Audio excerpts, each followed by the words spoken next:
engagement yang meningkat dari customer. Mungkin kita akan coba lihat kira-kira slide-nya terkait dengan omnichannel. Nah jadi selalu kalau misalnya kita mau bikin strategi, kita mau bikin taktik, kita pasti akan bergantung kepada journey-nya customer. Kita harus lihat dari angle-nya customer. Yang dihadapi customer dari awal sampai akhir, during, proses mereka mempergunakan layanan atau produk kita itu pasti di awal adalah mereka tahu apa enggak dengan kita. Jadi kita harus ngecek terlebih dahulu kira-kira channel-channel apa saja yang kita pergunakan untuk memperkenalkan diri kita ke customer-customer kita. Setelah kita memperkenalkan, customer tahu, berikutnya adalah gimana mereka decide, mereka bakal mempertimbangkan kita atau tidak sebagai alternatif. Di sini juga ada beberapa pembicara kita mau ngomongin tentang transportasi, ada tentang media. Pasti di benak customer tuh mereka punya alternatif segampang misalnya kita mau ke kantor, kita mau pilih transportasi apa sih modenya, kita mau keluar kota, kita mau naik apa. Nah itu ada di level appeal-nya. Kemudian kalau misalnya mau tanya-tanya lebih detail, mau cari tahu lebih detail baru di act.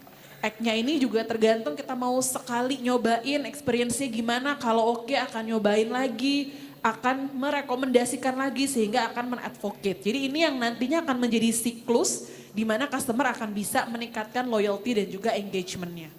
Oke, kemudian ini adalah bentuk dari omnichannel. Jadi kalau kita misalnya ngomongin omnichannel adalah seamless integration antar berbagai channel. Kita punya channel offline, kita punya channel online atau digital.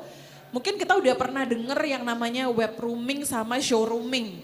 Jadi kalau misalnya ada calon pelanggan lihat-lihat di channel offline tapi nanti belinya lewat channel online itu kita bisa bilang showrooming. Begitu juga sebaliknya, lihat-lihatnya di channel online tapi nanti belinya tetap harus nyobain dulu, harus ngeliat dulu, mungkin harus tasting dulu samplesnya, itu disebut dengan web rooming. Nah ini yang nantinya akan kita coba bahas, kita kulik dari sisi perusahaan-perusahaan pembicara kita kali ini.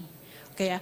Nanti juga jangan lupa para peserta di sini audience kalau misalnya penasaran mau nanya-nanya ke masing-masing pembicara bisa langsung scan QR code yang ada di depan supaya kita juga bisa tahu nih pembicaranya. Mungkin kalau ada yang malu-malu nanya atau mungkin kalau nanya takutnya bisa sambil curcol itu kita nanti udah filter. Nanti silakan di scan barcode-nya. Oke. Mungkin saya akan langsung perkenalkan dan panggil pembicara kita yang sudah ada di sini. Jadi kita hari ini ada 3 pembicara.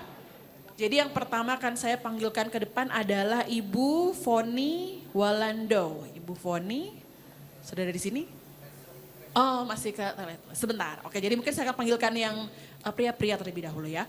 Jadi berikutnya ada Pak Fadli Hasan. Direktur Bisnis dan Pemanfaatan Aset PT Transportasi Jakarta. Transjakarta, silakan Pak.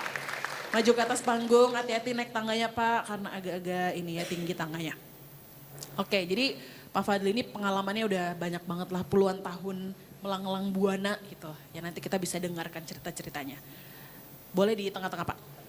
Oke, pembicara yang berikutnya yang saya panggil adalah Bapak Bayu Anindito. General Manager Railways and Business Development dari PT Kereta Cepat Indonesia Cina KCIC. Silakan Pak. Ini juga Pak Bayu sudah berpengalaman banyak juga ya di bisnis. Jadi mungkin nanti akan bisa memberikan perspektif yang berbeda-beda gitu ya sudut pandangnya. Oke, nanti mungkin ketika Bu Foni datang nanti akan kita langsung ajak ke atas panggung ya. Silakan itu nanti mic-nya. Mungkin aku sambil sapa-sapa apa kabar, Pak tadi udah ngobrol juga sih, jadi basa-basi banget ya. Oh nanya kabarnya gimana. Tapi nanti kita akan banyak dengerin cerita dan untuk Pak Bayu sama Pak Fadli kalau misalnya nanti ada pertanyaan yang mau dijawab dengan slide, nanti juga boleh dikasih cue ke FOH kita yang di samping. Oke, mungkin aku akan mulai terlebih dahulu ya, nanti Bu Foninya bisa gabung. Pertama kita pastinya karena kita topiknya sekarang adalah omnichannel, penasaran juga nih karena omnichannel itu kan kita ngomongin tentang seamless integration. Jadi harus sinkron semua platformnya. Nah mungkin kalau di Transjakarta terlebih dahulu kan kalau kita ngomong titik-titik layanan itu kan ada banyak panjang, pre, during, post. Mungkin sebelum orang ke halte juga ada berbagai experience yang dia lalui gitu ya. Dengan berbagai sumber informasi yang bisa diakses oleh calon-calon penumpang ini. Nah, bagaimana caranya Transjakarta bisa menyinkronkan platformnya supaya bisa selalu konsisten dan juga gampang diakses di setiap titik manapun melalui pelanggan. Silakan Pak. Oke, selamat siang semuanya Bapak Ibu. Ini Oh iya kayaknya- sebentar Pak Fadli. Oh, Bu Foni udah ada. Bu Foni sudah datang, silakan. Nggak apa Bu. Ini Bu Foni, tepuk tangan dulu. Jadi Bu Foni ini dari, sebentar Bu, silakan duduk, saya perkenalkan dulu. Jadi Bu Foni Walandau, Sales Marketing Director and Deputy Corporate dari Prisma Group. Jadi pengalamannya sudah 16 tahun lebih ya Bu, di dunia out of home advertising dan juga saat ini di digital out of home advertising media juga. Yes. Jadi kalau mau nanya-nanya nanti silakan diketik. Jadi kita pertanyaannya nanti ditulis di QR. Jadi semuanya bisa nanya. Oke. Mungkin tadi aku sudah sempat tanya tapi baru ke Pak Fadli Bu. Jadi supaya bisa menjelaskan sinkronisasi. Oh bukan, tapi tadi udah nanya. Iya. Iya nggak apa-apa Pak Fadli. Silakan Pak, gimana cara Biasanya kan sinkronisasi platformnya? ladies first gitu. Kayak ya kan? di sini Pak, ladies first. Save the best for the last, Pak. Oh. Iya benar. Oke, saya Fadli dari Transjakarta. Jadi kalau tadi bicara experience gitu ya, kita menyebutnya kalau di Transjakarta tuh pelanggan. Kalau di industri transportasi biasa orang sebut penumpang gitu ya, tapi kita menyebutnya adalah pelanggan gitu. Karena penumpang tuh kalau di kamus besar bahasa Indonesia tuh konotasinya negatif Bu. Biasanya gratis gitu ya, terus apa gitu. Jadi kita sebutnya karena numpang ya? karena numpang gitu. Jadi kita sebutnya pelanggan gitu. Jadi memang journey-nya dibangun pada saat dari mulai katakanlah bangun tidur, mereka mau kemana gitu. Ya. Jadi kita punya apps gitu ya, punya aplikasi sistem yang bisa orang punya trip planning.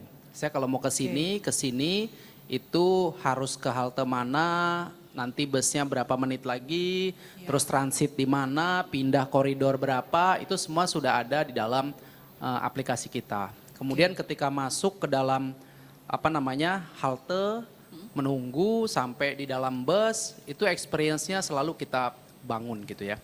Sampai dengan dia sampai gitu. Jadi banyak sebetulnya kalau kita mau urutkan rantai perjalanan seseorang sampai dengan dia di tujuan.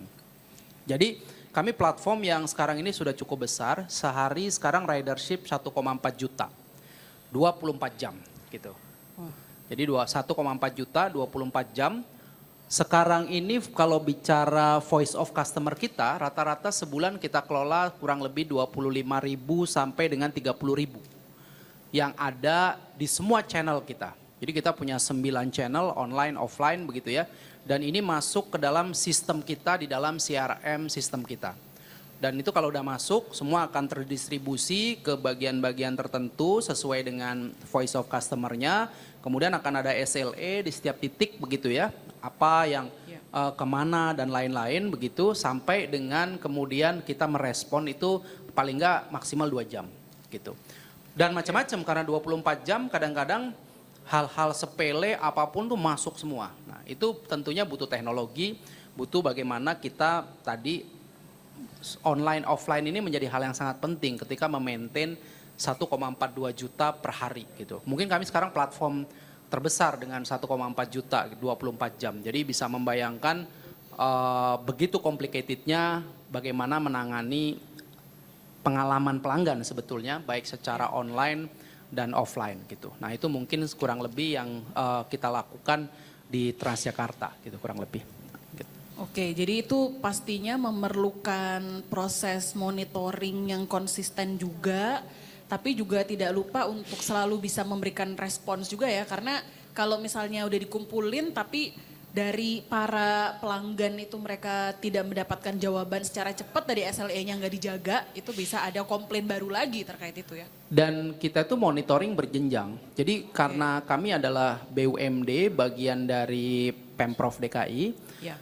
Jadi sistem monitoring laporan ini juga termonitor di dalam sistemnya Pemprov gitu. Jadi kalau belum solve itu akan muncul angka kurang lebih gitu. Ini kenapa nggak solve, SLA-nya sekian dan lain-lain.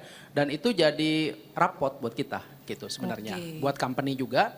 Tapi secara sistem di internal kami sudah bangun sistem berjenjang. Jadi kalau misalnya departemen tertentu harusnya kesepakatan misalnya ada orang ngomong bocor nih halte misalnya begitu ya. Itu udah ada SLA-nya tuh 1 kali 24 jam harus solve gitu. Ketika tidak maka artinya belum ada respon begitu, maka akan muncul tuh naik ke level yang lebih tinggi sampai dengan ke level direksi secara sistem otomatis itu terdeteksi. Itu yang membuat bagaimana kami menjaga tingkat pengalaman pelanggan. Ya pasti dari 1,4 pasti ada yang nggak happy pasti gitu ya. Karena kan ini sangat sangat random kadang-kadang dan kejadian di jalan itu kan nggak bisa kita prediksi. Misalnya tiba-tiba saja ada yang masuk jalur mogok misalnya begitu ya kan. Ah itu bus sudah beda dengan teman saya di kereta kan. Kalau kereta itu kan pasti gitu ya headway gitu. Kalau bus ini kan ada demo, ada pohon tumbang begitu ya, ada banjir tiba-tiba, variasinya luar biasa. Nah itu yang sebetulnya bagaimana kita harus memastikan ekspektasi dan komunikasi kita ke pelanggan dijalankan dengan baik sih gitu kurang lebih. Oke mantap, itu harus di backup sama sistem yang juga bagus ya. Oke mungkin aku ke KCIC dulu, karena kan kita masih tadi udah sempat disebut-sebut ya kalau kereta itu kan lebih gampang untuk kita mitigate risikonya lah, bisa dikurang-kurangin gitu kecuali force major aja gitu ya. Nah kalau di KCIC sendiri memberikan pelayanan atau experience yang seamless, itu bagaimana caranya mensinkronkan semua platformnya? Baik, thank you sebelumnya Mbak Melati. Selamat pagi, selamat siang Bapak Ibu sekalian. Salam kenal, saya Bayu Anindito sebagai General Manager untuk Railway Business PT KCIC, Kereta Cepat atau WUSH. Jadi mungkin saya bisa cerita sedikit Bu Mel. Jadi di unit kerja saya bagi KCIC, Railway Business ini memang merupakan salah satu core bisnis utama kami. Jadi salah satu revenue stream terbesar bagi KCC adalah unit kami. Jadi memang hampir bisa dibilang semua atensi top manajemen, stakeholder, internal kami sendiri ini menjadi unit yang sangat-sangat seksi lah. Karena memang kami menjadi revenue driver. Tadi bicara mengenai experience bahwa apa sih mungkin yang menjadi value bahwa WUSH kami ini memang kereta. Kami tentu di Indonesia sudah ada beberapa operator kereta ya, ada PT KAI, salah satu parent company kami, kemudian ada MRT, LRT dan sebagainya. Tentu yang menjadi value atau pembeda KCC adalah waktu tempuh. Jadi memang kami adalah salah satu dan operator high speed railway pertama di Indonesia dan ternyata di Asia Tenggara juga, bahwa kami mengoperasikan kereta jarak cepat yang menghubungkan Jakarta menuju Bandung. Jadi kecepatan layanan kami itu maksimum lari di 350 km per jam. Dengan kecepatan demikian dimungkinkan kita bisa menempuh perjalanan dari Jakarta menuju Bandung yang berjarak sekitar 140 km dalam waktu kurang lebih 30 menit sampai 50 menit. Jadi ini menjadi selling point kami ketika kami menawarkan servis kami kepada pelanggan. Namun kami meyakini bahwa menggunakan WUSH ini ada dua story, menuju ke lokasi kami dan ketika tiba di tujuan. Ya, betul. Tadi bicara mengenai integrasi what's next misalnya tadi. Jadi memang kami sangat mengapresiasi sekali integrasi dengan Fadli ya. Kami alhamdulillah sudah connect dengan Transjakarta di stasiun kami di Halim. Jadi memang kami banyak melayani option, apapun skenario, apapun story, apapun background dari pelanggan kami, apapun reasonnya menggunakan WUSH, opsi itu ada. Jadi mode apapun first mile, pertama kami baik itu menggunakan bus, mobil pribadi, ataupun angkutan online, kami bisa mengakomodir, begitu pula ketika sampai di tempat tujuan.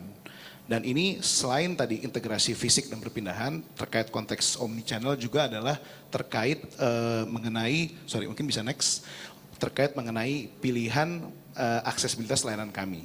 Jadi tiket WUSH ini memang suatu hal yang kami sangat kami ingin memastikan layanan kami ini menjadi aksesibel apapun preferensi masing-masing pengguna.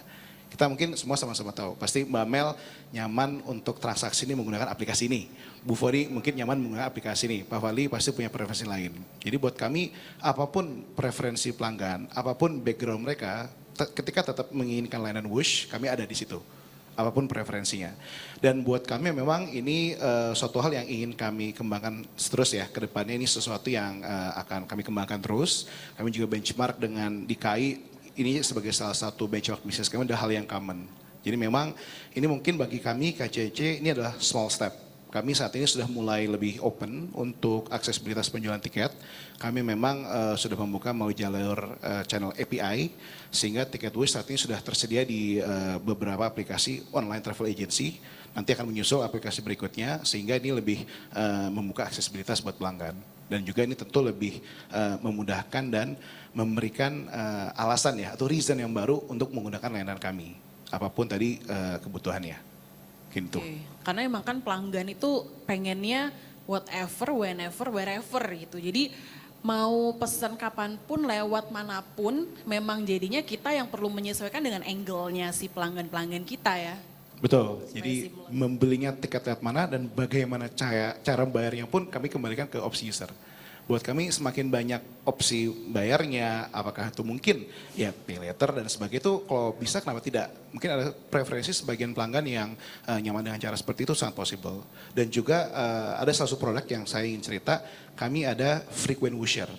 Jadi itu seperti kayak tiket bulanan lah. Jadi itu pilihan yang lebih menguntungkan buat memang pelanggan kita yang rutin melakukan perjalanan Jakarta-Bandung menggunakan Wush secara commuting. Itu salah satu opsi yang bisa dikonsider salah satunya.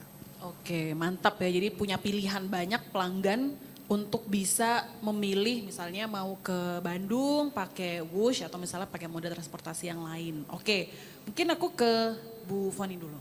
Karena kan kalau misalnya kita ngomong terkait dengan media, Pak Fadli sama Pak Bayu kan sebenarnya partnernya ya.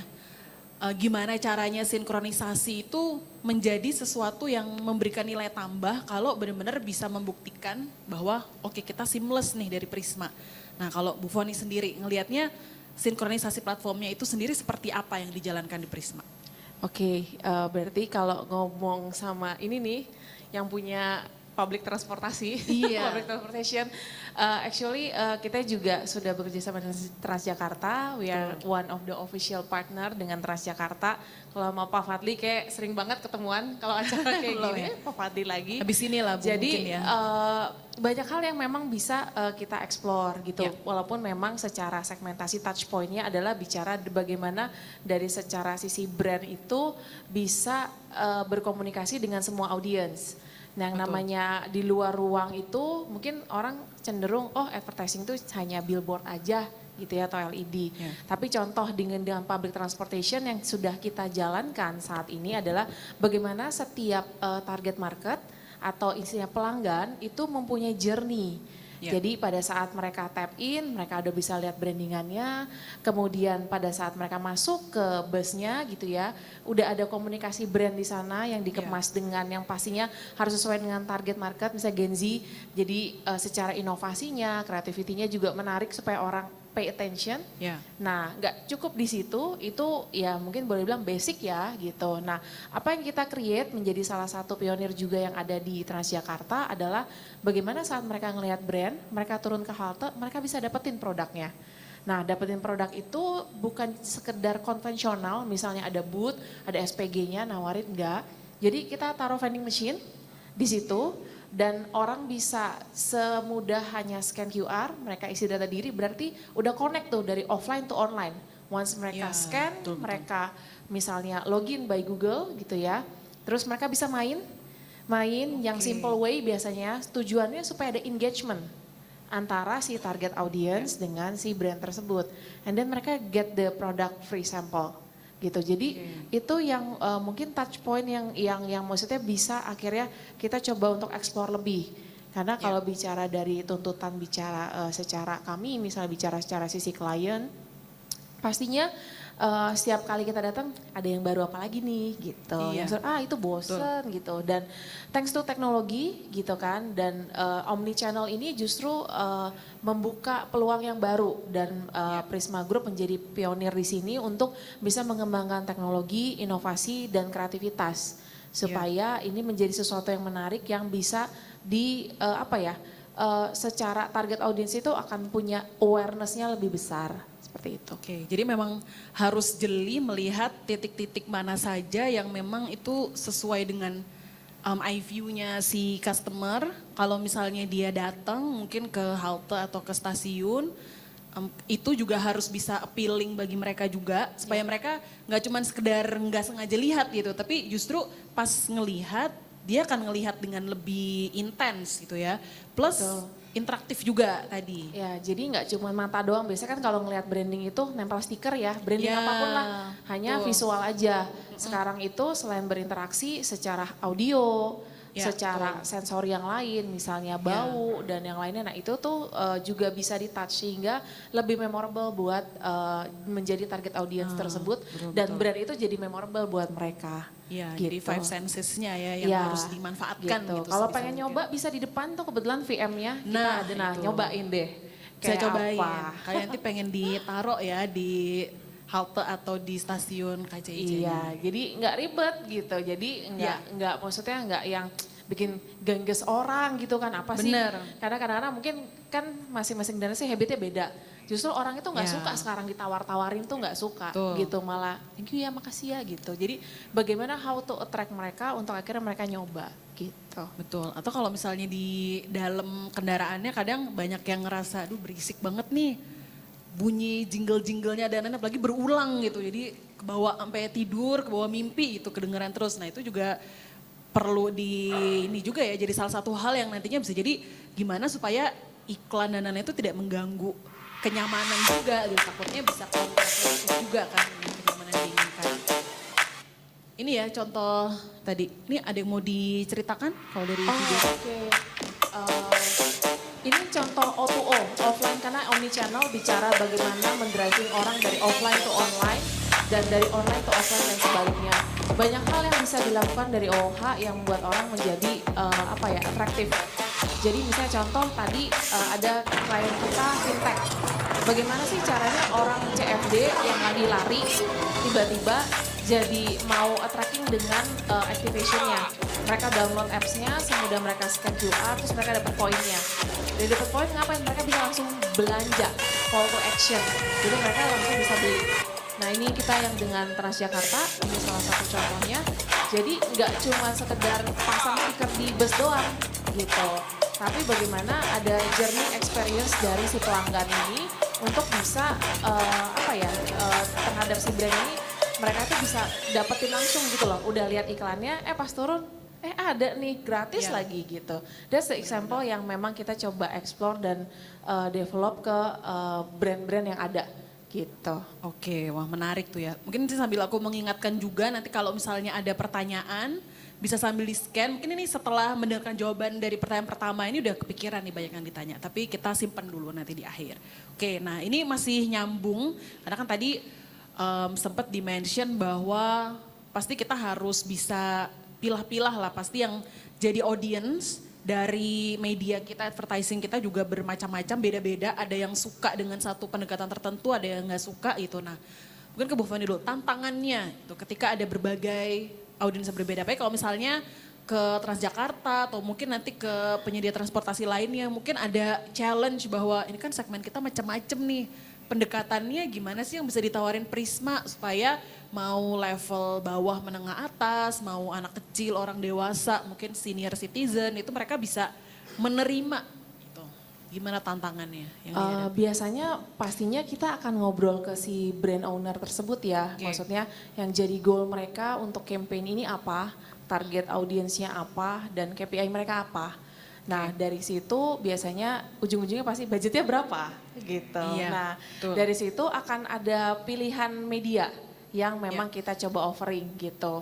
Nah touch point apa yang memang nanti secara pendekatan kreativitasnya pastinya nanti akan bekerja sama dengan si brand itu sendiri. Misalnya kebetulan saya lagi ada event ini atau saya mau melakukan ini. Nah bagaimana mengengage itu dengan media luar ruangnya. Nah makanya jadilah banyak yang tadi itu sebenarnya hasil bagaimana kita brainstorming dan tektokan gitu. Cuman again ya memang harus dicari needs-nya dari si brand itu apa.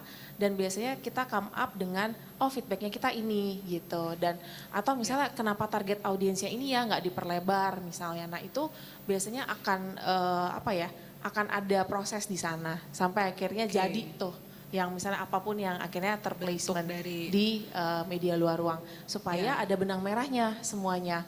Jadi dari campaign digital mereka mau ketemu di public transportation, mau ketemu di jalanan, mereka sampai rumah bahkan, nah itu benang merahnya ada semua.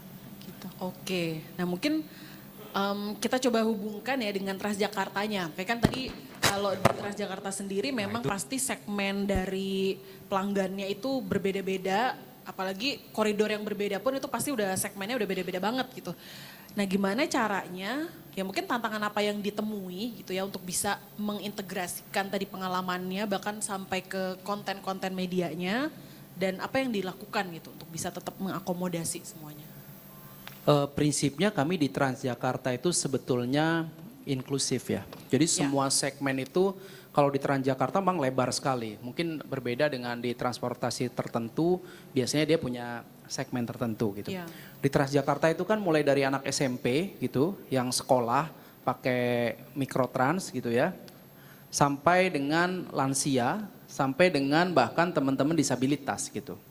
Nah segmen ini tuh sebenarnya lebar sekali gitu. Dan kami men-treat segmen ini juga dengan pendekatan yang berbeda-beda. Artinya di dalam company kami punya event, punya activation, punya komunikasi yang juga menyasar ke setiap segmen gitu. Misalnya kalau kita ngomong ada yang Gen Z misalnya gitu ya, ya kita komunikasinya biasanya kan mereka suka yang baru-baru lagi ngetren ya, mungkin bisa diklik gitu ya. WOV, perjalanan naik Transjakarta. Jadi kan lagi ngetren tuh yang kayak masuk ke dunia apa tuh?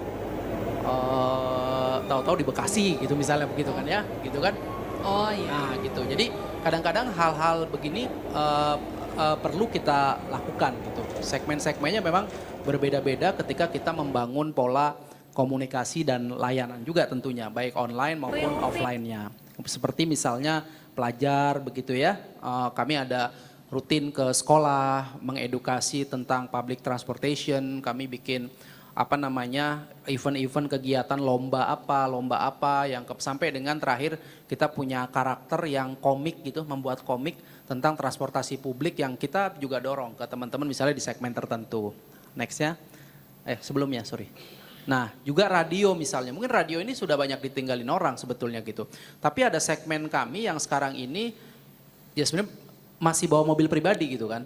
Nah, masih bawa mobil pribadi, PR kita kan bagaimana mentransformasikan yang masih menggunakan kendaraan pribadi ke transportasi publik.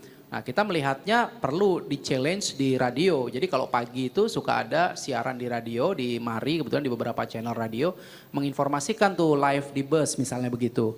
Bahwa kalau dari sini ke sini naik Transjakarta lancar gitu kan, nggak kena macet gitu kan. Nah yang denger radio itu kan bisa merasakan ketika dia sedang kena macet misalnya begitu. Jadi semua segmen ini memang perlu di-treat dengan pendekatan yang berbeda, dengan channel yang berbeda. Tapi tentunya mungkin nanti dibahas di bagian akhir bagaimana juga kita tetap perlu melakukan evaluasi tentunya terhadap semua kegiatan yang kita lakukan. Karena kalau diturutin tuh bisa calendar of event setahun tuh, waduh itu bisa luar biasa. Misalnya kalau kita ngomong disabilitas saja itu ada hari disabilitas, ada hari tongkat putih gitu ya. Banyak sekali event yang bisa di-create dan bagaimana kita kemudian memastikan itu. Bahkan misalnya hari ibu misalnya begitu ya. Segmen ibu-ibu ini ya kami juga harus selalu kemudian bikin untuk segmen ini apa sih yang perlu dilakukan.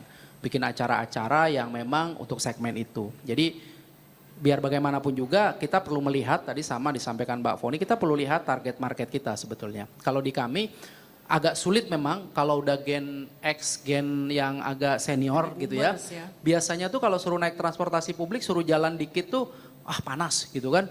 Aduh ini gitu kan, banyak alasan tuh ya kan.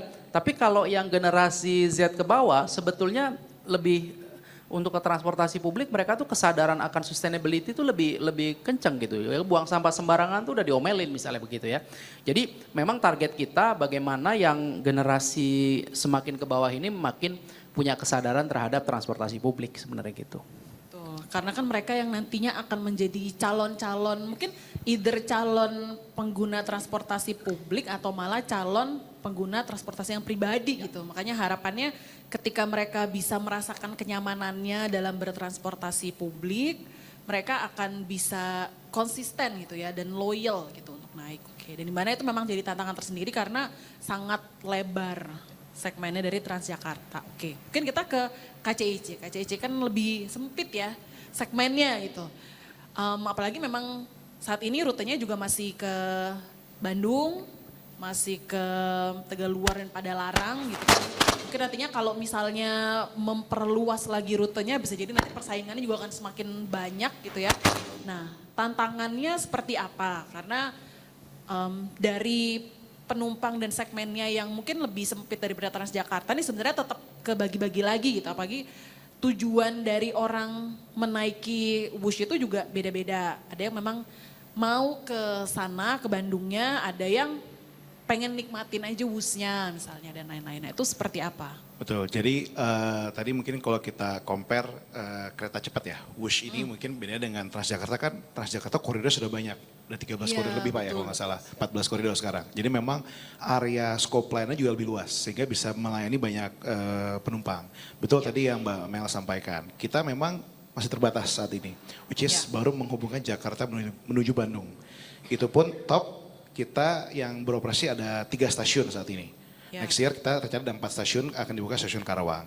Jadi memang betul challenge-nya adalah dengan limitasi tersebut, apa value yang selalu bisa kita create.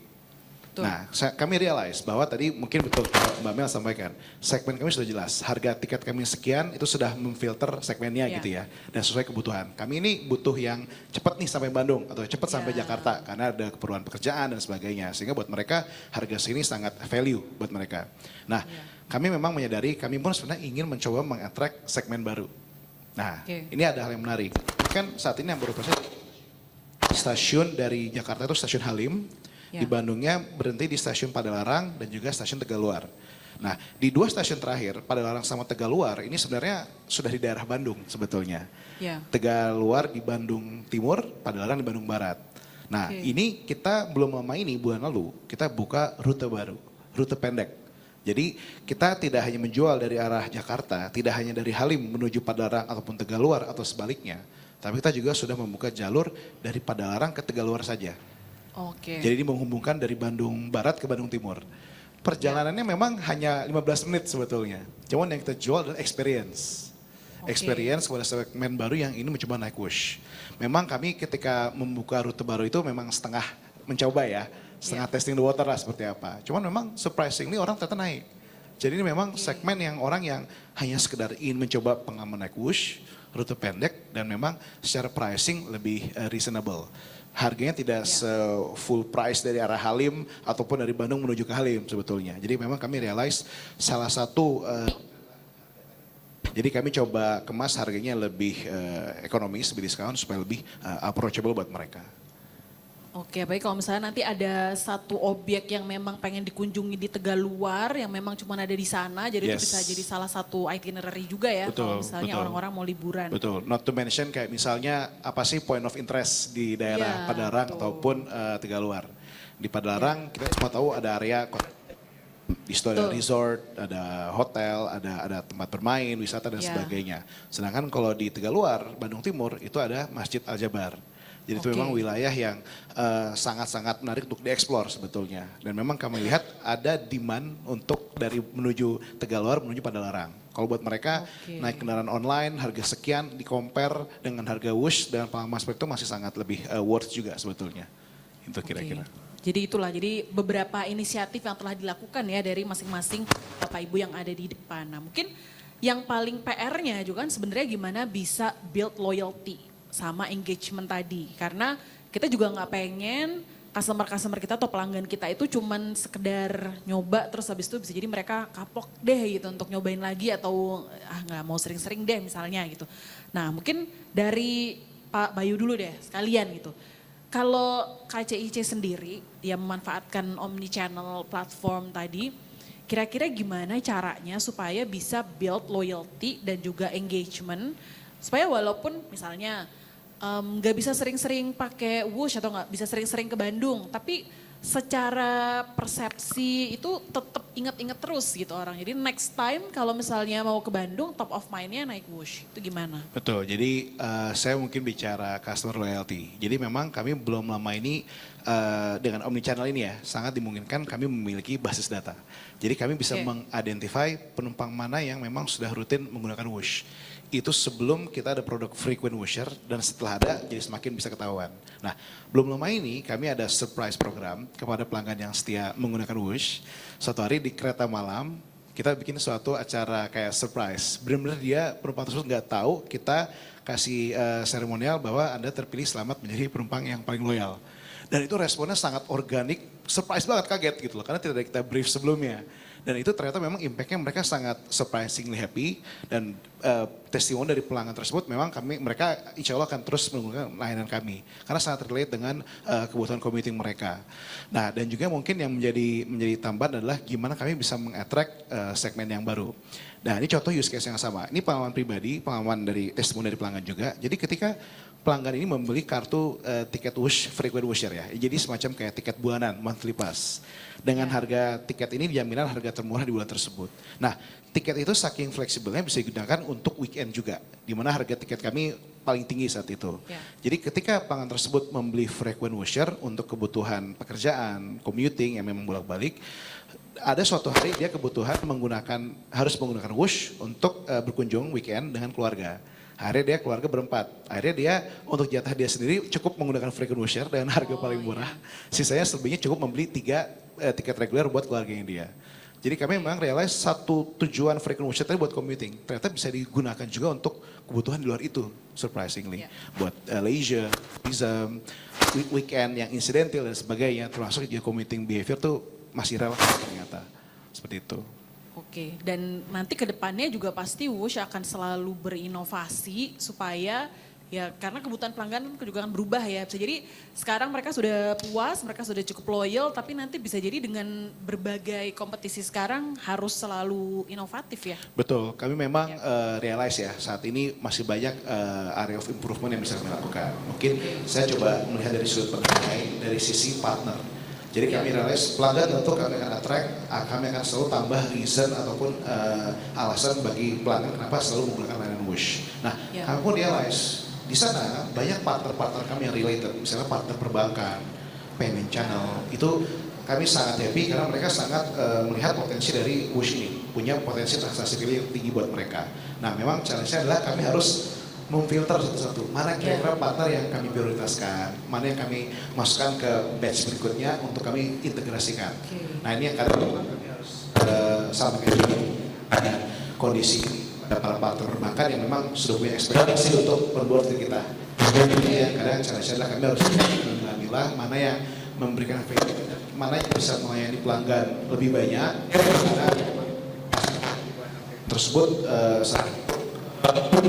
yang dihasilkan oleh pelanggan kami seperti itu. Jadi memilah partner yang ini mungkin salah satu challenge yang unik yang kami juga terus evaluasi.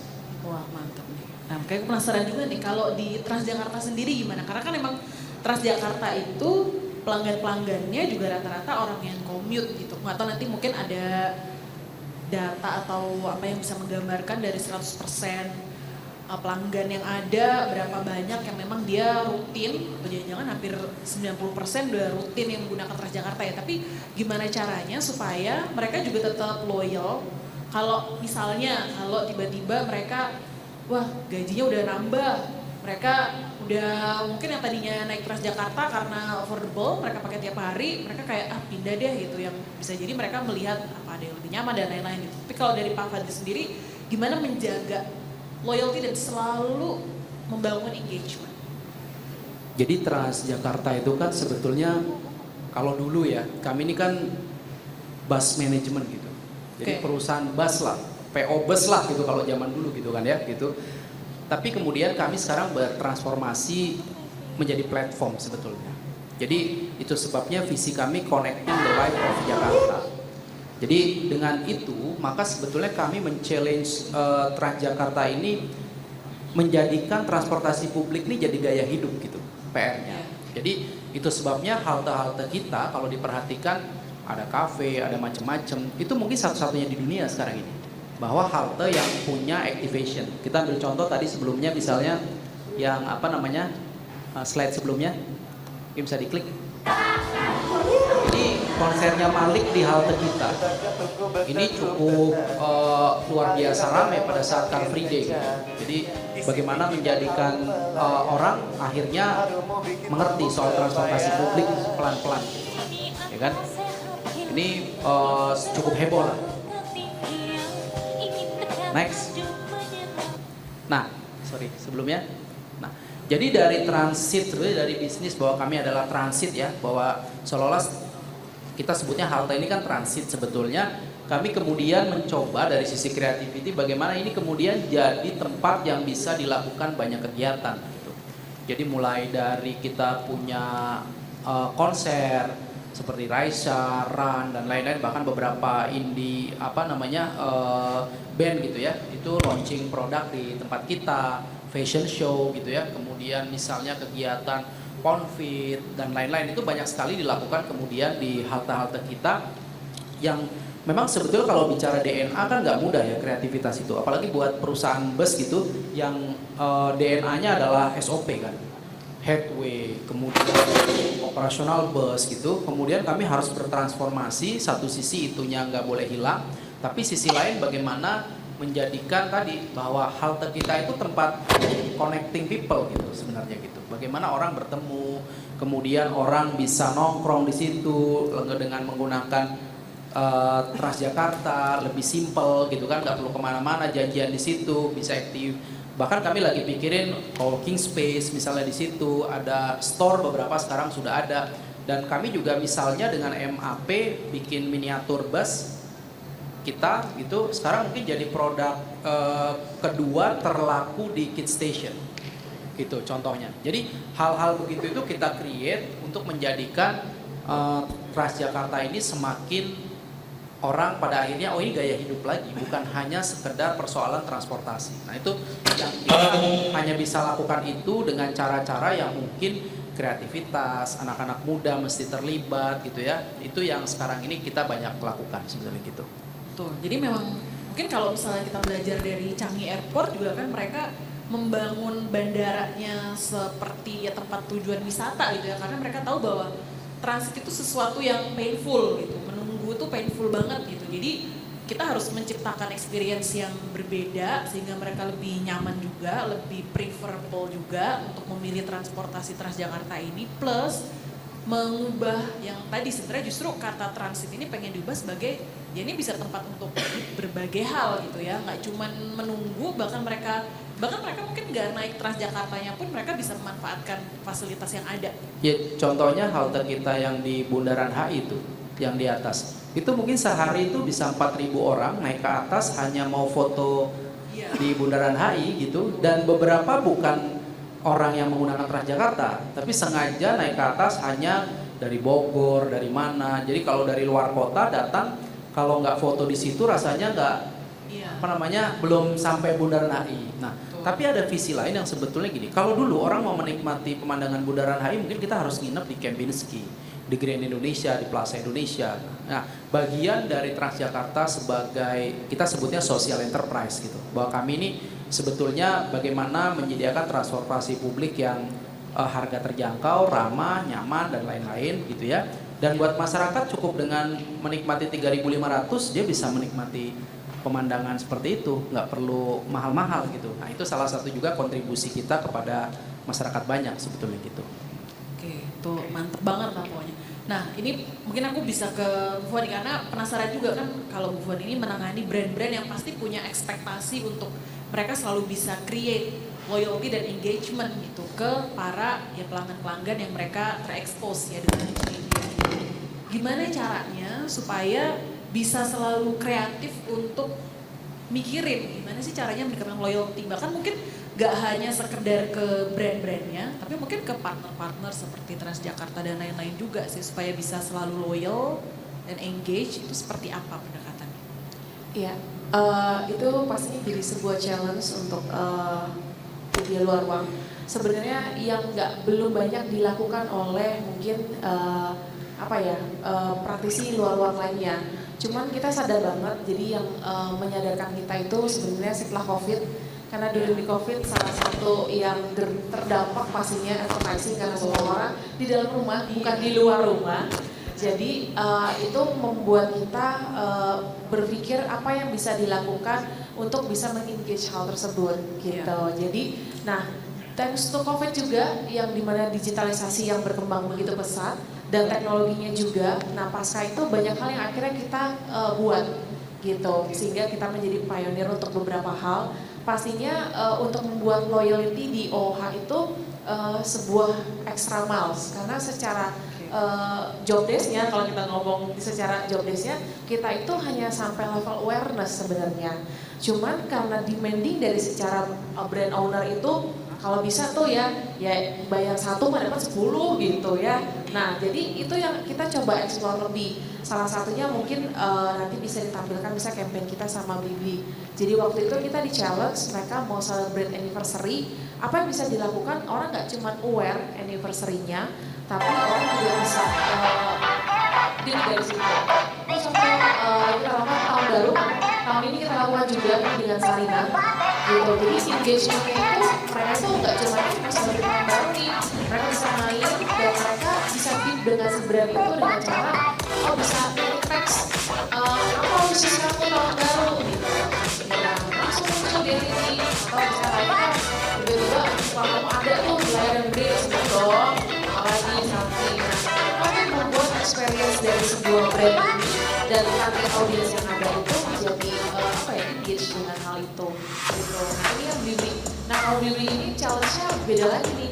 Jadi nge-track orang olahraga, gimana caranya mereka akhirnya mau join event ini gitu. Nah ini online dengan e-commerce, bagaimana caranya supaya mereka loyal? Loyal kan harus bawa produknya dulu dong.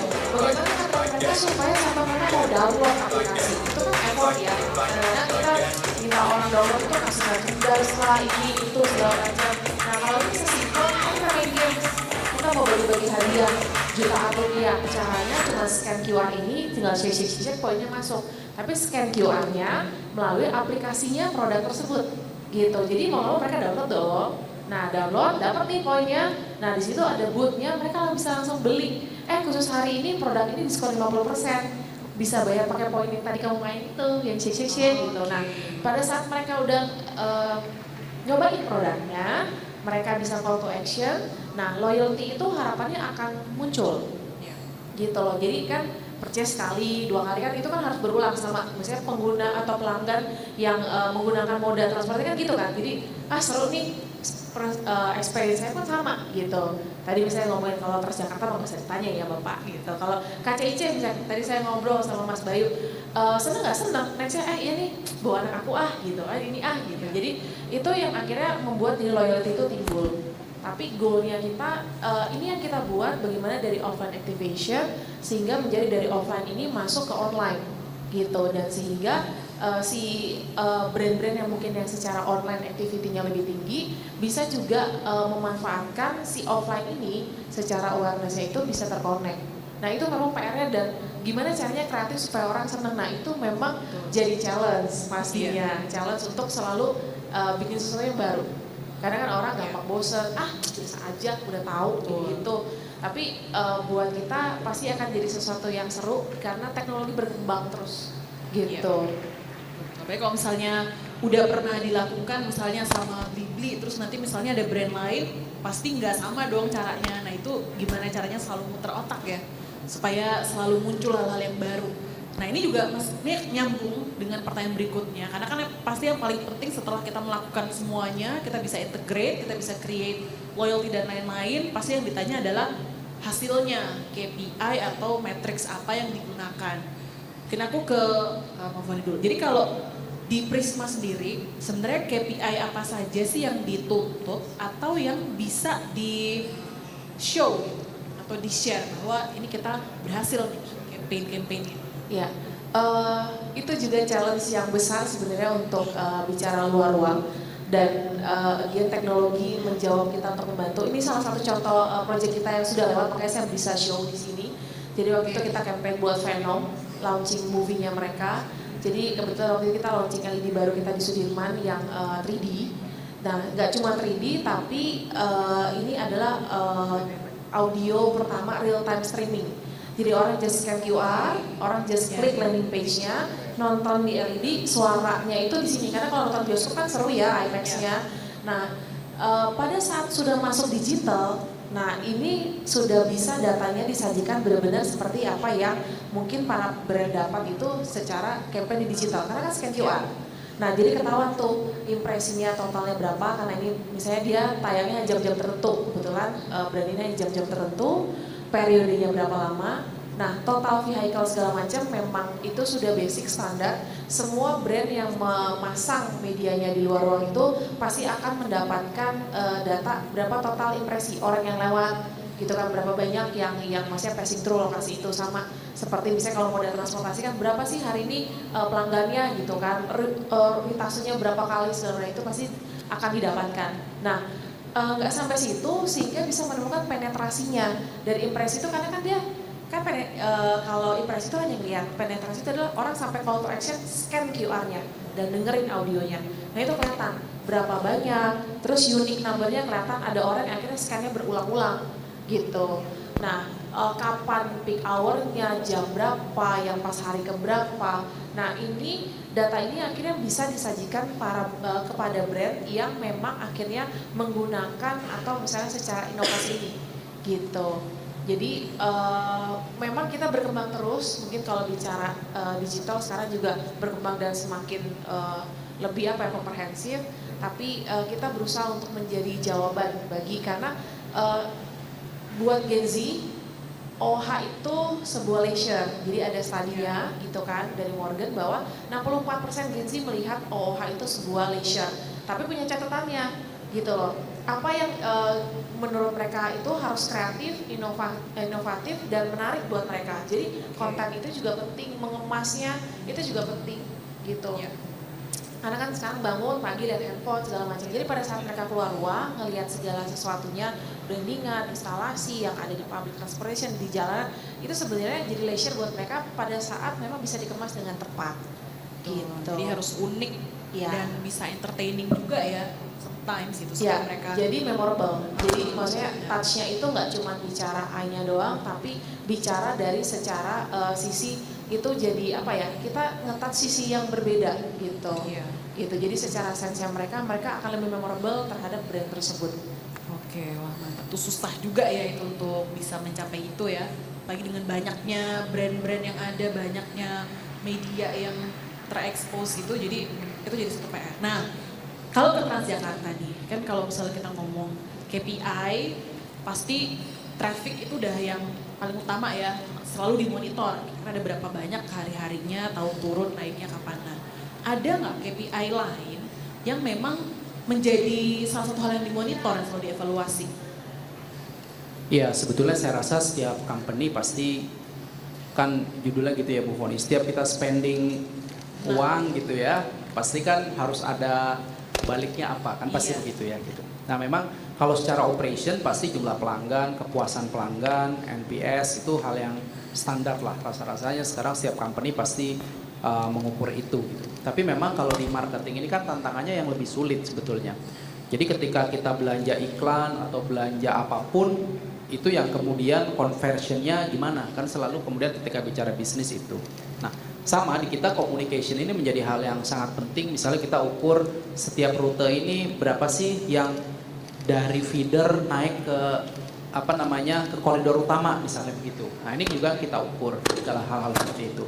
Termasuk dari sisi bagaimana kita melakukan komunikasi atau campaign. Misalnya sebagai contoh ini ya, kita ada campaign nih misalnya ya lucu-lucuan kadang-kadang itu kan TikTok itu receh ya gitu. Tapi Indonesia kan paling senang sekarang ini dengan seperti itu ya kan. DJ 605. Jadi kayak seperti yang lagi ngetren misalnya begitu. Itu kita review ternyata lumayan 860.000 viewers misalnya begitu ya. Kemudian likes-nya cukup besar, itu kita monitor. Semua channel kita prinsipnya kita monitor. Mulai dari perkembangannya, followers, dari semuanya termasuk apps kita. Kita baru launching di September kemarin.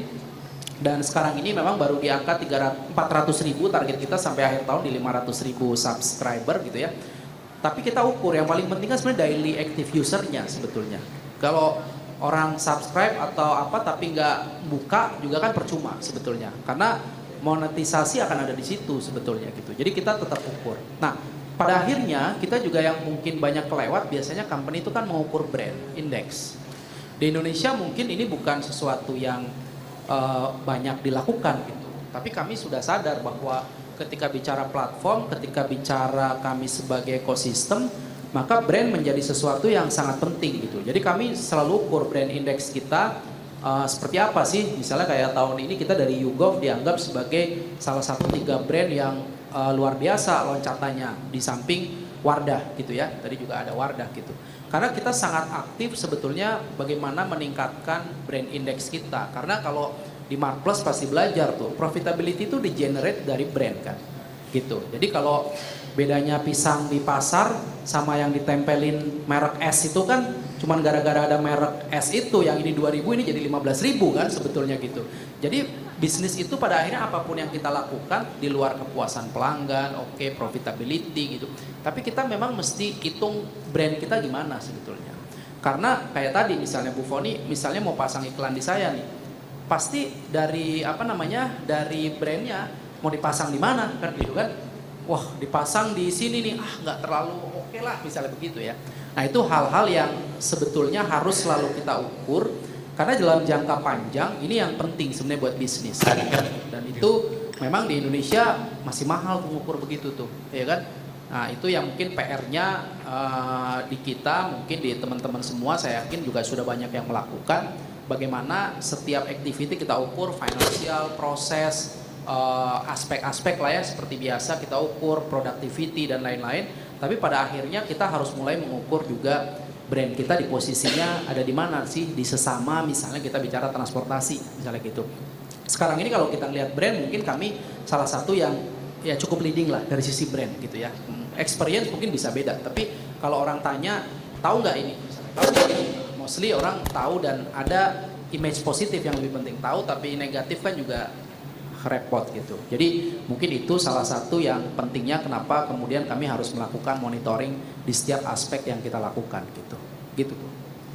Betul. Baik, kalau misalnya tantangannya Transjakarta juga salah satunya untuk menyamaratakan minat brand-brand ini ke seluruh koridor gitu ya, karena tidak semua koridor itu punya appeal yang sama gitu di mata brand, dan gimana caranya supaya mungkin ada beberapa koridor yang kalau dibandingkan koridor yang lain itu agak beda gitu ya secara hasil dari masing-masingnya, tapi potensinya gimana caranya menunjukkan bahwa koridor yang lain itu sebenarnya punya potensi yang juga beneficial gitu buat brand. Itu yang menjadi tantangan itu.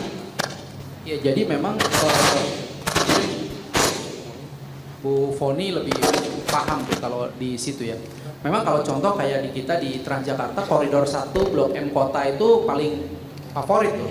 Itu habis semua tuh. Bus kita semua boleh dibilang sold out lah gitu. Koridor 9 juga sudah mulai tuh, Pinang Ranti, Gatot Subroto misalnya begitu ya. Tapi mungkin koridor Daan Mogot Tangerang sana tuh masih belum terlalu menarik gitu, ya kan?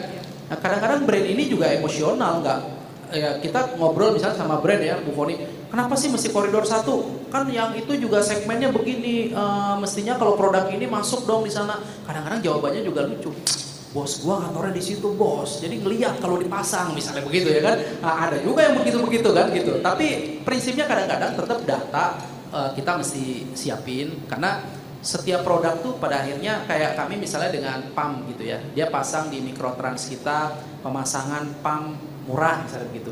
Ya memang kita akan pilih daerah yang sedang mereka lakukan penetrasi untuk pemasangan PAM. Mungkin daerahnya justru Jakarta Barat ke sana gitu. Di sini udah nggak terlalu isu soal PAM misalnya begitu. Kemudian kadang-kadang kan ada aturan-aturan yang kita harus penuhi kan. Jadi mungkin yang lagi ngetren fintech misalnya. Nah, tapi fintech ini kan hati-hati karena identik sekali juga tipis tuh bedanya dengan pinjol tuh kadang-kadang.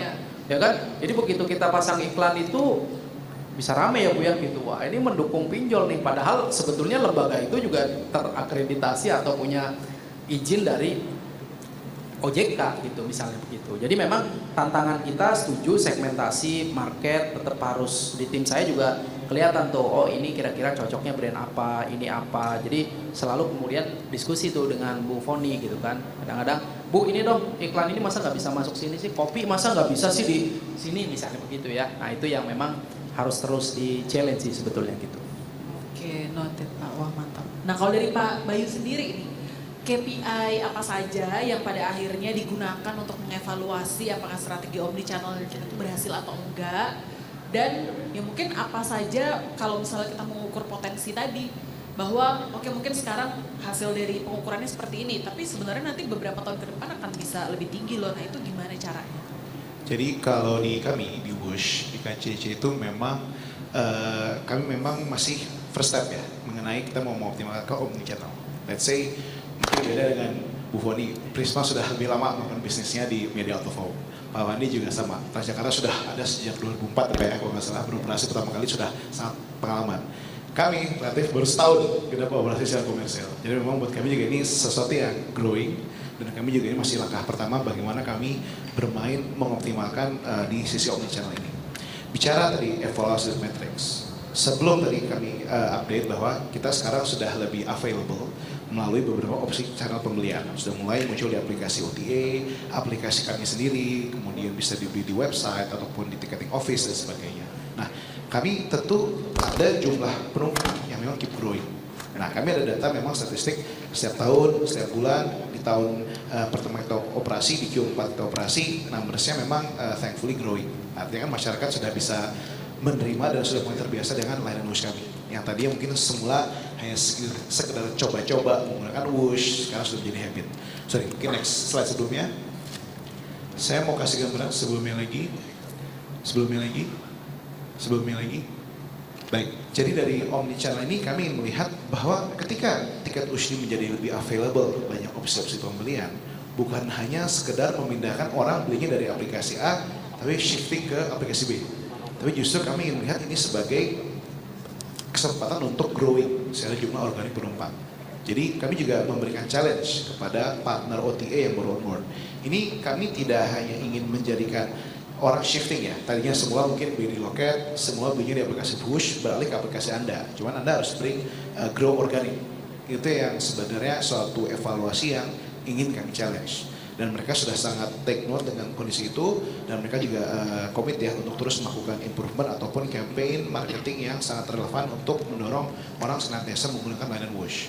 Jadi memang tujuan kami adalah bagaimana menjadikan Wush ini menjadi top of mind ketika ada pelanggan ataupun penumpang yang ingin melakukan perjalanan dari Jakarta menuju Bandung ataupun dari Bandung menuju Jakarta, yang selalu diingat adalah menggunakan Wush seperti itu. Jadi secara matriks kami juga ingin mendorong ada growth tersebut, dan memang kalau kita lihat korelasinya terhadap investasi, jadi ketika kami membuat omnichannel ini kami lebih optimalkan bahwa kami muncul di beberapa channel, tentu dari sisi manajemen ada semacam investasi. Kalau saya boleh cerita sedikit menyinggung soal statistik, bahwa dari sekian jumlah yang kami investasikan dan kami compare terhadap growth yang kami dapat dari tiket Wush yang sudah muncul di aplikasi lain, secara return on investment dalam 1 bulan kemarin sudah 60% betul. Jadi memang kami sih secara tren cukup optimis. Dan ini memang suatu hal yang kami akan lihat untuk jangka yang panjang ke depannya. Nah, tren 1 bulan sudah ada 60% bisa kami dapat return. Dan ditambah nanti ke depannya ada partner baru yang on board juga soon, sebentar lagi. Kami sih cukup optimis ini akan menjadi suatu hal yang bisa kita dorong terhadap growth itu sebetulnya. Wah mantap banget, jadi penasaran nanti partner-partner berikutnya apa, karena bisa jadi itu partner yang memang sehari-hari kita gunakan juga ya, jadi Betul. bisa kasih benefit untuk bisa lebih meningkatkan habit kita untuk lebih sering pakai Wush. Nah ini ada beberapa pertanyaan yang sudah masuk, mungkin aku akan coba bacakan karena memang waktunya sudah semakin singkat ya. Jadi pertama ini ada pertanyaan dari Muhammad Fahrullah Rozi, masih ada nggak ya orangnya? Semoga masih ada di sini ya. Jadi pertanyaannya ini, bagaimana peran kolaborasi dan kemitraan dalam menciptakan strategi branding yang sukses? Terus kemudian apakah ada contoh nyata di industri yang menunjukkan bahwa memang kerjasama antar merek itu bisa lebih memperkuat brand awareness sehingga efektivitas omnichannel ini bisa lebih terbentuk? Boleh, siapa yang mau jawab duluan silakan.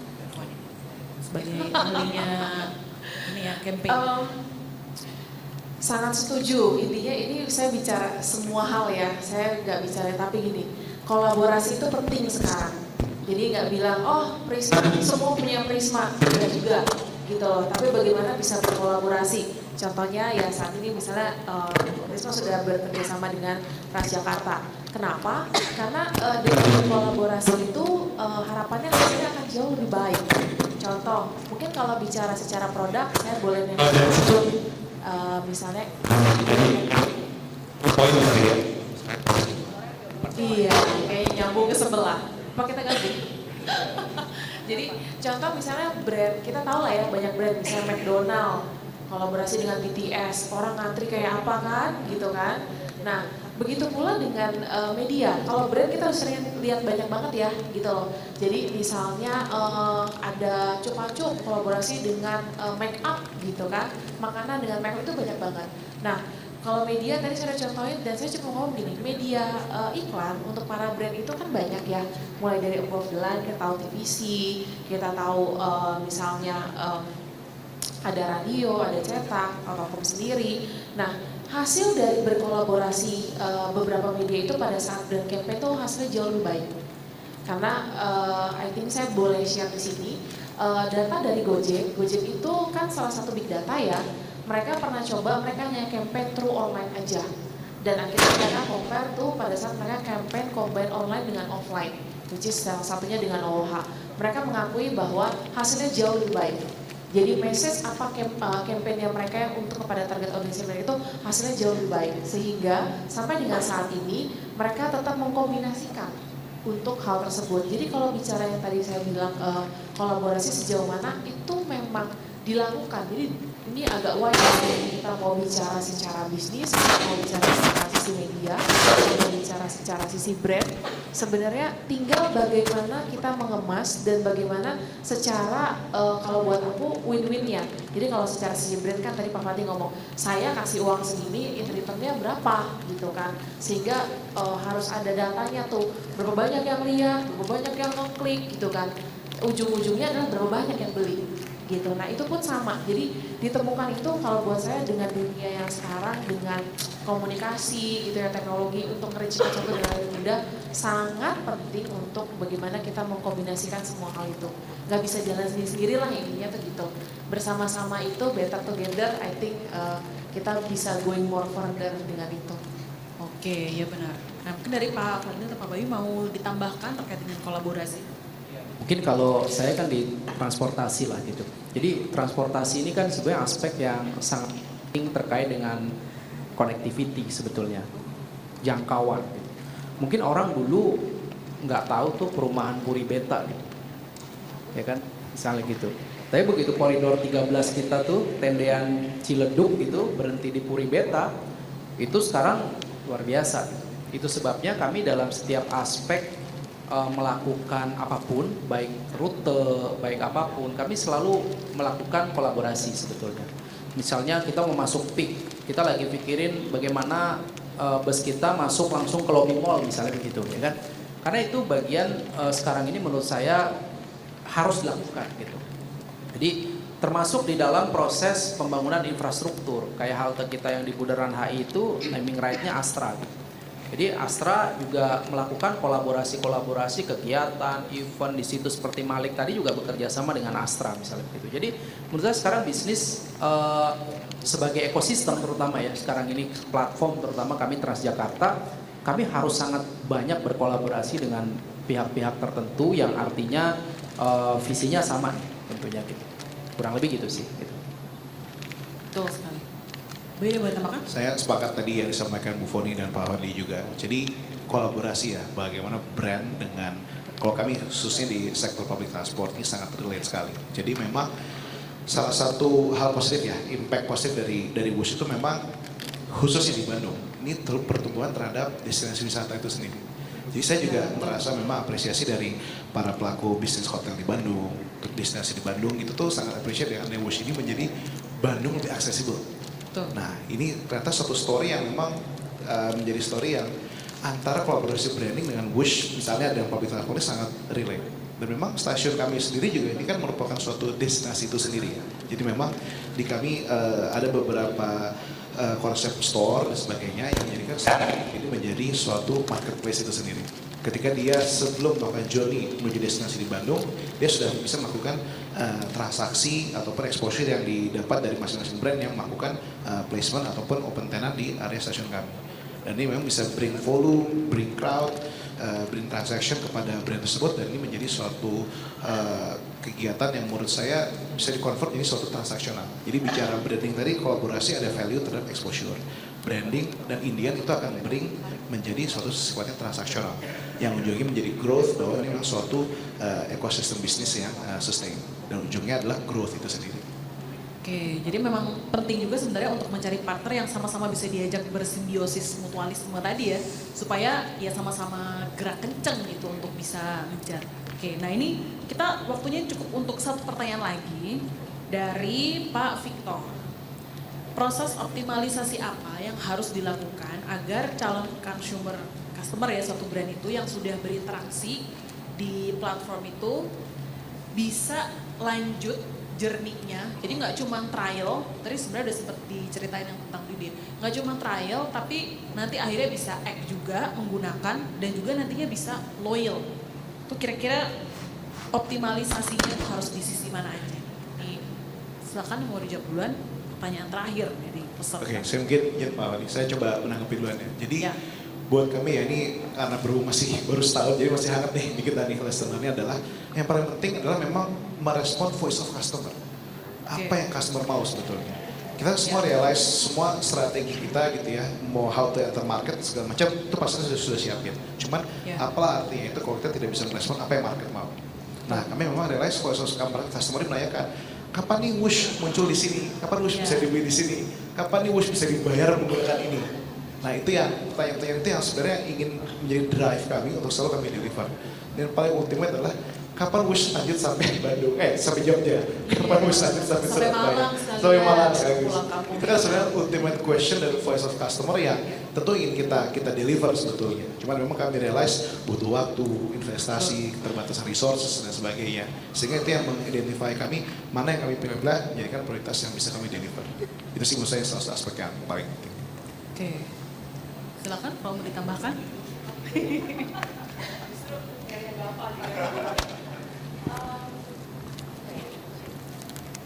Mic-nya.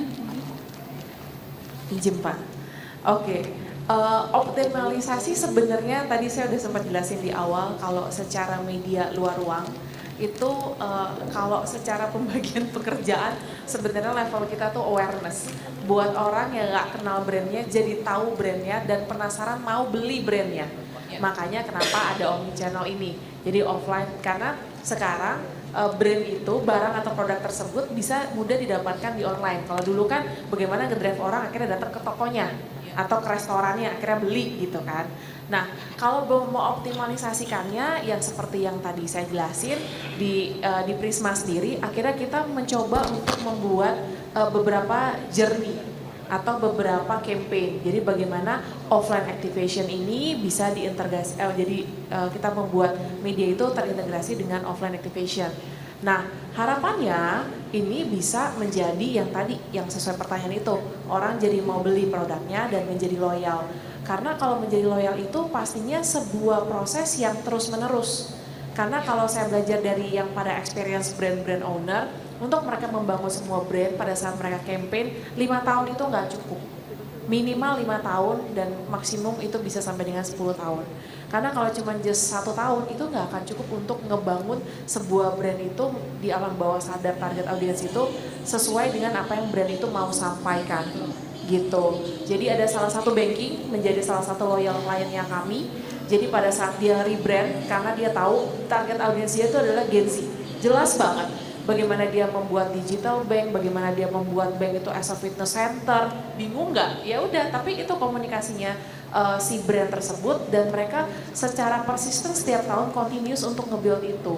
Dan tahun ini kalau saya nggak salah hampir masuk tahun keempat dan secara kami pun yang bersama-sama dengan brand ini melihat bahwa memang ada shifting dan hal yang akhirnya bergeser. Dan mereka pun mengedukasi secara terus-menerus. Yang dilakukan Prisma hari ini pun sebenarnya kami berusaha untuk memberikan edukasi kepada para brand owner untuk bagaimana bingung ya mau campaign, mau ngapain ya, gimana ya, aduh basi ya. Nah ini menjadi edukasinya kita untuk para teman-teman agency dan brand owner bahwa se-fun itu loh, seseru itu. Jadi kalau misalnya dengan digital, buat kami itu bukan sebuah kompetitor, tapi bagaimana yang tadi aku bilang kolaborasi itu membuat antara offline dan digital itu lebih impactful. gitu. Contoh yang mungkin aku tambahin sedikit, beberapa tahun ini kan orang lumayan viral ya, apalagi kayak di TikTok kasus yang bicara CGI yang fake OOH. Nah itu tuh kan sebenarnya sama, luar ruang ditambahin secara teknologi sehingga itu menjadi viral di digital gitu. Jadi makanya di Prisma kenapa kita punya hashtag baru per tahun 2022 itu Future OOH. Jadi bagaimana teknologi inovasi itu semakin diolah lebih lagi gitu. Jadi yang selama ini memang sudah kita lakukan, tapi bagaimana kita bisa mengembangkan itu lebih lagi. Jadi hopefully bisa menjadi sebuah jembatan sih kalau buat kami. Memang sampai ujung loyalnya nggak bisa sendiri yang tadi aku ngomong, harus bareng-bareng gitu. Kuncinya supaya bisa stay relevant juga ya sebenarnya. Nah, gimana kalau dari Transjakarta Pak? Ya sebetulnya sama ya. Jadi kan sales marketing itu kan selalu PR-nya bagaimana mendatangkan pelanggan baru dan mempertahankan yang lama gitu. Kalau kami di transportasi publik, kalau sekarang 1,4 juta per hari, dulu kami nggak pernah membayangkan angka ini gitu. Dulu 300.000 sehari itu udah ribetnya bukan main. Sekarang 1,4 tapi masih macet gitu kan. Kalau kita merefer misalnya, artinya 1,4 ini harus terus naik kan. Bagaimana ini, kita ngeliat kalau kota-kota di Eropa, misalnya kita ambil contoh di Praha lah. Praha itu jumlah penduduknya cuma 1,2 juta. Tapi ridership transportasi publiknya sehari itu 4 juta. Jadi dia pakai transportasi satu orang itu bisa 4 tuh, ada bus, kereta, ada total ya, di total bus, kereta, tram dan lain-lain. Itu dia 4 juta. Jadi wajar kalau kemudian kotanya tidak macet dan sepi, jalan-jalan enak gitu ya. Nah, Jakarta ini penduduknya mungkin kalau siang tuh 11 sampai 15 juta, kalau malam mungkin 7 juta gitu. Ridershipnya tuh baru kami 1,4, mungkin MRT sekitar 100.000 gitu. LRT itu kurang lebih mungkin masih Jabodetabek tuh 20.000 gitu. Jadi artinya bahkan masih kurang lebih 1,5 juta gitu, dengan penduduk yang segitu besar. Itu sebabnya kalau dari sisi kami Transjakarta mengejar paling tidak ke angka 4 juta. Itu baru kemudian kita bisa agak sedikit kemacetan tuh sedikit bisa, ya masih macet tapi nggak separah seperti sekarang. Jadi kalau sekarang ditanya udah ada ini tapi kok masih macet, karena jumlahnya memang masih jauh. Kalau kita merefer di negara-negara lain bahwa setiap orang sudah pakai transportasi publik. Di kita mungkin kalau yang betul-betul loyal tadi pakai transportasi publik di Jakarta, angka kita mungkin masih sekitar 15%. Sebetulnya yang daily memang artinya betul-betul menggunakan transportasi publik. Itu sebabnya campaign tadi menjadi gaya hidup, bagaimana kami mengconnect, bagaimana halte kami create gitu ya, membangun brand kolaborasi. Ini tujuannya pada akhirnya adalah bagaimana terus menaikkan ridership yang pada akhirnya tadi mengurangi emisi sampai dengan kemudian terutama problem orang kan yang tidak sadar kan ekonomi yang terbuang dari kemacetan sebetulnya. Itu kan sebenarnya luar biasa. Nah, itu yang bagian kita terus kejar untuk kita perbaiki gitu. Kurang lebih gitu. Tuh, karena painfulnya orang Jakarta sekarang ini kan memang macet itu udah nomor 1 ya. Dari pagi aja saya kesini 1,5 jam dari Jatinegara, terus mikir kenapa nggak di Bandung aja ya acaranya ya, biar lebih cepet gitu nyampainya daripada kesini. Cuma 30 menit. Nah kira-kira begitu ya. Jadi sebenarnya memang kesimpulannya adalah dengan adanya omni channel ini itu bisa memberikan experience yang memang lebih baik bagi pelanggan, apalagi memang kita punya tujuan supaya bisa meningkatkan tadi akuisisi pelanggan, loyalty pelanggan juga, engagement pelanggan juga, sehingga akhirnya bisa memberikan efek yang optimal gitu ya bagi profitability juga ujung-ujungnya gitu. Dan pentingnya untuk berkolaborasi karena kalau gerak sendiri itu pasti capek ya, jadi harus bareng-bareng cari partner yang sama-sama bisa diajak untuk kerjasama dengan baik, bersimbiosis mutualisme tadi. Nah kira-kira seperti itulah ya, nanti di belakang mungkin saling deal-dealan mungkin ya nanti kalau yang deal gitu ya. Untuk para audiens di sini juga terima kasih, mungkin akan memberikan token appreciation untuk masing-masing pembicara sekaligus ada foto bersama. Silakan mungkin siapa duluan? Bu Fani dulu ya.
Awas jangan ketinggalan lagi.